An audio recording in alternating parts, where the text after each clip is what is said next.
Aaron, Byron, and Dave were on a road trip across the country.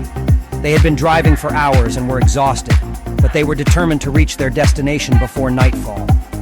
Suddenly, the car began to sputter and lurch. They managed to pull over to the side of the road just as the engine died completely. They looked around and saw that they were in the middle of nowhere. The only sign of civilization was a narrow dirt road that led off into the woods. They decided to follow it and see if it led to a town or a gas station. As they walked, the sun began to set, casting long shadows across the forest. They heard strange noises coming from the trees, and their imaginations ran wild with thoughts of bears and mountain lions.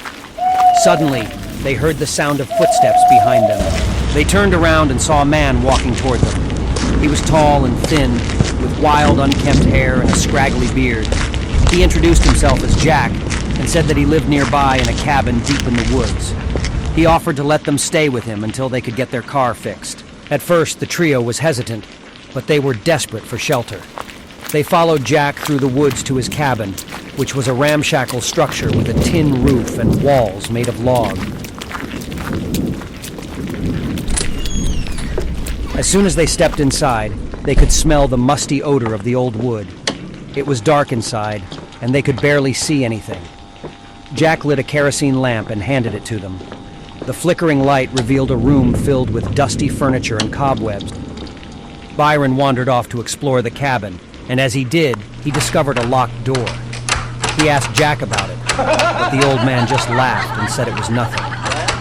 Byron couldn't shake the feeling that there was something sinister behind that door. Aaron, Byron, and Dave settled in for the night, but they couldn't shake the feeling that something was off about Jack. They heard strange noises coming from outside the cabin and whispered conversations that they couldn't quite make out.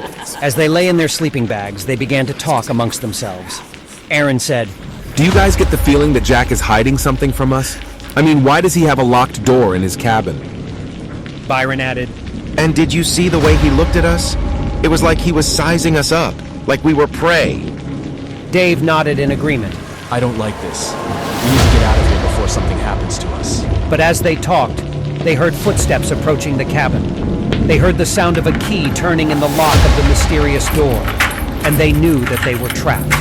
The door creaked open, revealing a small room with a single chair in the center. On the chair sat a human skull, its eye sockets empty and hollow.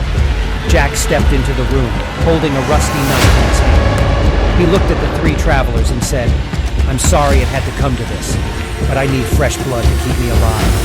Aaron, Byron, and Dave screamed in terror as Jack lunged toward them with the knife. They knew that they were going to die in that cabin, deep in